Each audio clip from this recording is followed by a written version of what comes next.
Okay, so arithmetic mean we have started and we have done all the normal methods.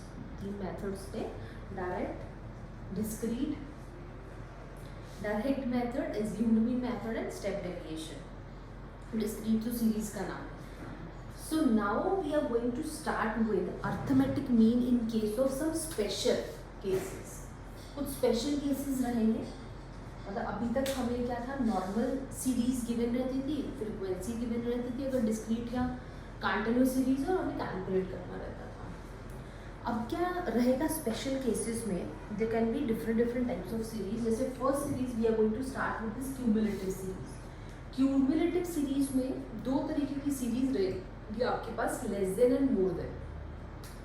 Less than and more than if you can see the series is going to be like this. अभी तक हमने ऐसी series का सम नहीं calculate किया है normal arithmetic means में. इसमें ऐसी डेटा रहेगा और उसको हमें नॉर्मल डेटा में कन्वर्ट करना है, जैसा हमारे पास डेटा अभी तक हमने सॉल्व किया था, जिसमें नॉर्मल हमारा डेटा रहता है. सिमिलरली ये जो आपका डेटा है, why this is cumulative, because ये जो आपका डेटा है this is not normal frequency, not exact frequency जो हमें कैलकुलेशन के लिए चाहिए. क्यूमुलेटिव मतलब इसमें ये एड ऑन डेटाज है. क्यूमुलेटिव होता है एड ऑन होता जाना, तो हमें जब हम इसको करेंगे तो हमें समझ आ जाएगा वैसे. सो दिस इज क्यूमुलेटिव सीरीज, जिसमें ये लेस देन पहले मैं करने वाली हूँ, उसको मैं मोर देन करूँगी. उसके अलावा there is a case when some values are going to be missing. कई बार एक्स में कुछ यहाँ पे कुछ मिस होगा या यहाँ पे कुछ मिस होगा. उस केसेस में कैसे कैलकुलेट करना है. Then there are open end series, there are unequal class intervals, there is combined mean का case. So those all we will do, but in this video I am going to talk about cumulative series both less than and more than. तो पहली हमारी series आती है आपकी ये cumulative, जिसमें मैंने क्या बोला है आपको, लेस देन की बात कर रही हूँ. अब प्रॉब्लम क्या है इस सीरीज में, ये नॉर्मल सीरीज नहीं दी हुई, हमें इसे पहले तो नॉर्मल सीरीज करनी. नॉर्मल सीरीज हमारी कैसी होती थी, जैसे लेस देन है, ये कंटिन्यूस सीरीज में हम कन्वर्ट करेंगे. हमारी सीरीज होती थी ऐसे, हमें ऐसे डेटा गिवन होता था, 0 से 10, 10 से 20, 20 से 30, 30 से 40. अभी यहाँ पे लेस देन 20, लेस देन 30, इससे क्या होगा, प्रॉब्लम क्या होगी जब हम, क्योंकि ये रेंज वाला डेटा है, कंटिन्यूस है, हमें मिड वैल्यू कैलकुलेट करनी है, आगे मीन कैलकुलेट करने के लिए. उसके लिए मुझे ये वाला डेटा चाहिए, तो मैं इस सीरीज को ऐसे बनाऊंगी. और दूसरा ये वाला जो डेटा है, ये जो नंबर्स हैं, ये क्यूमुलेटेड नंबर्स हैं, एड ऑन नंबर्स हैं. तो इनको मेरे को एग्जैक्ट उतनी रेंज में कितनी वैल्यू आती है उसमें कन्वर्ट करना रहेगा. ठीक है. सो पहले तो हम x को, दैट इज प्रॉफिट्स जो गिवन है, जिसको मैं x बोलने वाली हूँ, इसको मैं कन्वर्ट करूँगी. So first we will see that. So और एक और बात, अगर कोई मेथड नहीं गिवन है कि आपको डायरेक्ट या स्टेप या जूम मीन से सॉल्व करना है, किसी से भी कैलकुलेट कर सकते हैं. हम इसको सिंपल रखने के लिए डायरेक्ट से करेंगे, क्योंकि डायरेक्ट जो बहुत सिंपल फॉर्मूलाज रहते हैं उसमें आप किसी से भी कैलकुलेट कीजिए, आंसर सेम आएगा अगर आपने सही किया होगा तो. अब क्या है, लेस देन 20, लेस देन 30, 40, 50, 60, 70, इसको कैसे मैं नॉर्मल में ला सकती हूँ.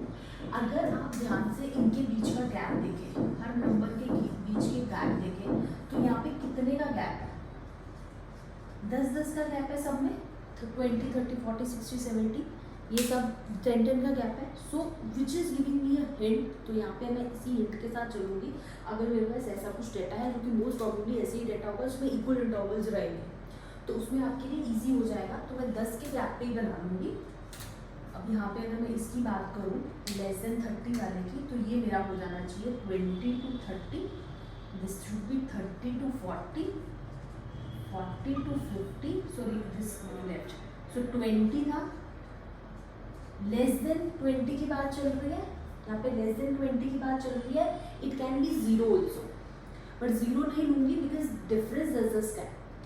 0 तब लेती है अगर डिफरेंस 20-20 का होता. ठीक है. तो मैंने यहाँ पे लेस देन कितना ले लिया, 10. उसके बाद के तो मेरे बनते ही जाएंगे 20 to 30, then 50 to 60 and 60 to 70. So this is how this is going to happen. x मेरे पास आ गया. Next is number of companies. अब नंबर ऑफ कंपनीज में ध्यान दीजिएगा, लेस देन 20 से नीचे की, मतलब 20 ये 1000 में है, मतलब 20,000 से नीचे कितनी कंपनीज को प्रॉफिट होना है? 5 कंपनीज को प्रॉफिट होना है. So frequency I am going to write it down now. Frequency आ जाएगी इसके बाद. कितनी कंपनीज को प्रॉफिट होना है? 5 को. तो यहाँ पे 5 ही आना चाहिए, क्योंकि 10 to 20 मतलब 5 कंपनीज आएगी. नेक्स्ट, लेस देन 30 22 को हो रहा है. ये वाला जो डेटा था ये बोल रहा था लेस देन 30 22 को प्रॉफिट, मतलब 30,000 से कम 22 कंपनीज को है. लेकिन लेस देन 30 का क्या मतलब है? 0 to 30 तक, मतलब जिसमें ये 5 भी ऑलरेडी कंपनीज आ चुकी है. बट मैंने क्योंकि अब रेंज रखी है 20 to 30, 20 से नीचे वाला तो मैं लिख चुकी हूँ, तो ये 5 कंपनीज दोबारा तो आनी नहीं चाहिए. तो क्या हो जाना चाहिए? 22 में से वो 5 में माइनस कर दूंगी. Done. Similarly, the same case is going to happen with the other. For less than 40, 48 है, तो 48 में से ये 22 नहीं आएगी. Similarly, 60 में ये 48 कंपनीज नहीं आएंगी. 83 में से ये 60 कंपनीज लेस हो जाएंगी. 100 में से ये 83 कंपनीज डिडक्ट हो जाएंगी. ठीक है जी. So this is what is going to happen with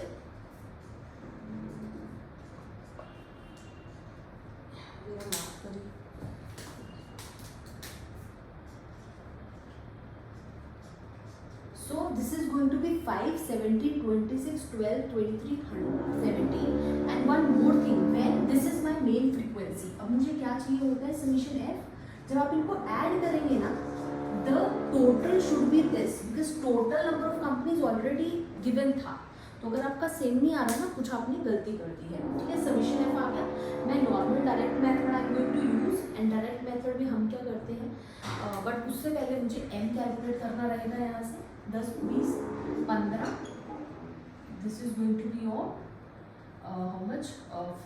25, 35, 45, 55 and 65. तो ये आपका m आ गया. Next we will calculate fm.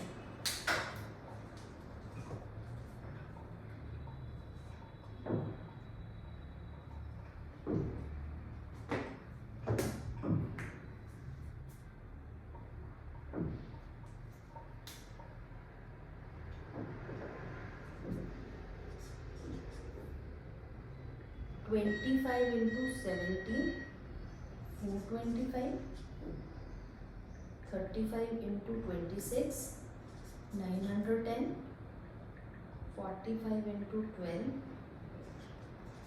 540, 23 into 55, 1265, 65 into 17, 1105. So these are my FM as per the calculation, जिसमें आपके ये दोनों मल्टीप्लाई हो जाएंगे. ठीक है जी, दोनों डिजिट. उसके बाद मेरे पास आ जाएगा summation FM which is going to be 4320. So mean calculate direct method कर रही हूँ, तो मेरा फॉर्मूला क्या होना चाहिए? ये value is 4320 over 100 which is going to be 43.20. So this is how we are going to solve it. ये वाला जो पॉइंट था ये तो हमें पता ही है, क्योंकि ऑलरेडी हमने मेथड्स कर रखे हैं. मेनली हमें ये चीज़ को इसमें समझना है. अगर लेस देन की सीरीज है सो और मोर देन की और क्यूमुलेटिव है, तो हमें ये दो चीज़ें जो हैं, एक तो हमें ये वाला जो फ्रीक्वेंसी जो है उसकी कैलकुलेशन बहुत इंपॉर्टेंट है, how you are going to do, and this I have change. So ये दोनों चीज़ें जो हैं हमने यहाँ पे चेंज करी हैं. ये आपका ये आ गया और ये आपका ये आ गया, और टोटल विच आई सेड जो भी इसका हाईएस्ट नंबर होगा that should be the total frequency also. So this is the already done method. Normal मैंने डायरेक्ट से किया है. You can use assumed mean or step deviation. You are going to get the same answer, that is 43.20. So this is the mean. The 43.20 is the answer.